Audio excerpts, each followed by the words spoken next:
Hi, I'm Darren. I'm a personal trainer at Fitness First in Milton Keynes. Also, I do online coaching. What a lot of people do around this time of year, in the new year, is they think about getting into shape.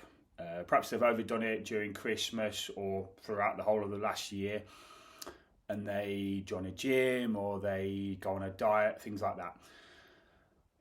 The advice I would give to people, whilst they're great things to do, is to look at the foundations of what is going to work and what won't work. So, especially for people a bit older, in their 30s, 40s, 50s, etc., you've probably done that before. You've probably joined a gym. You've probably gone on a diet.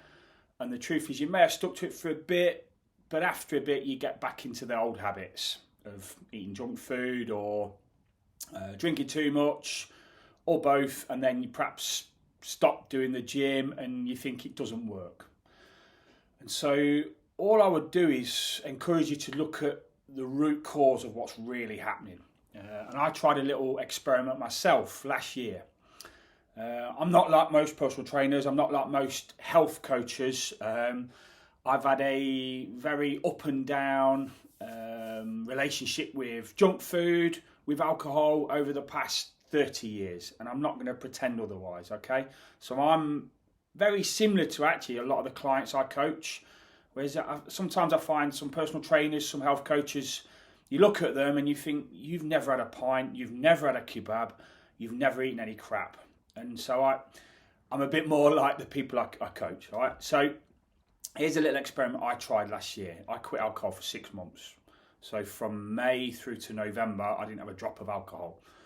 And it was very interesting what actually happened.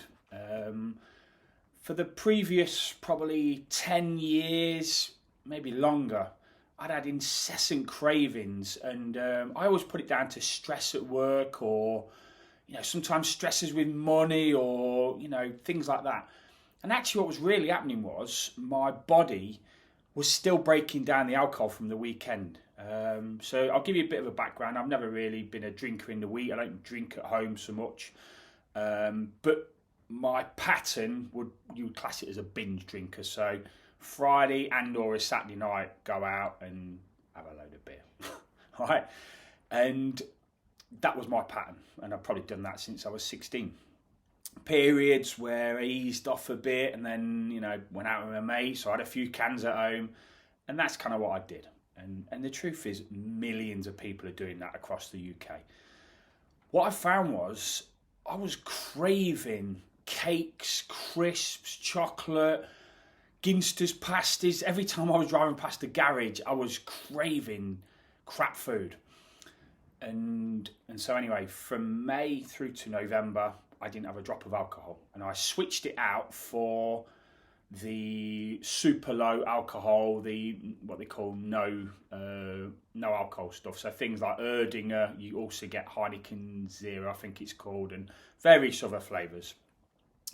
And here's what I noticed when I did it. So the first thing was, I think a lot of people, when I went out, thought I'd lost my mind, and they were almost thinking, when are you going to start drinking again?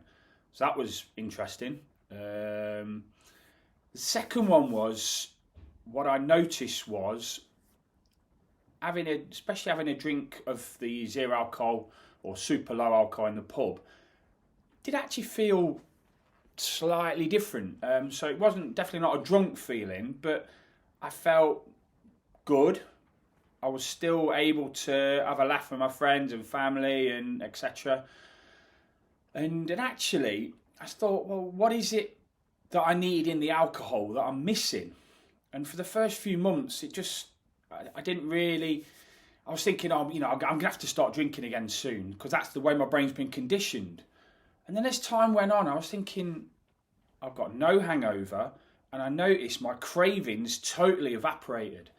And whilst I don't claim to be a monk, I do eat, I have a Kit Kat a day. I'm not saying I'm somebody who just lives off protein and lettuce, but the cravings massively dissipated. And the interesting thing? I lost 10 kgs of fat during the whole year.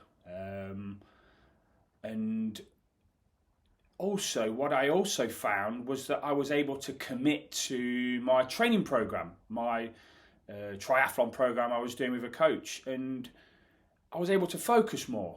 And so, in a nutshell, what I would say to you is, if you are thinking about joining a gym or having a diet or something like that, look at the fundamentals in your relationship with alcohol. And if you are, what I've found when I've coached people is there's three types of people. There's people like me, who kind of what I would class as a binge drinker, right? So they go out on a Friday and a Saturday night, they'll have X number and they'll crave throughout the week. And then you got the other type, the ones perhaps who they're drinking a lot more often. So they tend to be wine drinkers. They'll have it, I don't know, Tuesday night. They'll go to a networking event on a Thursday. They'll go and see their friends on a Friday. They'll have a few with a Sunday dinner. And so actually they're drinking 5 days a week. And what's happening is, did you know that when alcohol's in your system, you can't burn fat? It's physically impossible because your body has to release this alcohol as a toxin. It can't do anything else. And so essentially those people, they're never going to get into shape. So it doesn't matter whether they turn up at the gym 5 times a week, whether they're going all out keto. They may get a little drop, but the point is, fundamentally, they're not fixing the problem. So the problem is that their alcohol is suppressing their liver's ability to burn fat. All right? And so if you are thinking about getting into shape, rather than doing a dry January, why don't you do a dry quarter and try it for 3 months and just see, did your cravings decrease? Did you start noticing if your mental health was increasing? Did you notice that you had more energy? Did you notice your sleep? And try it out and let me know. Okay.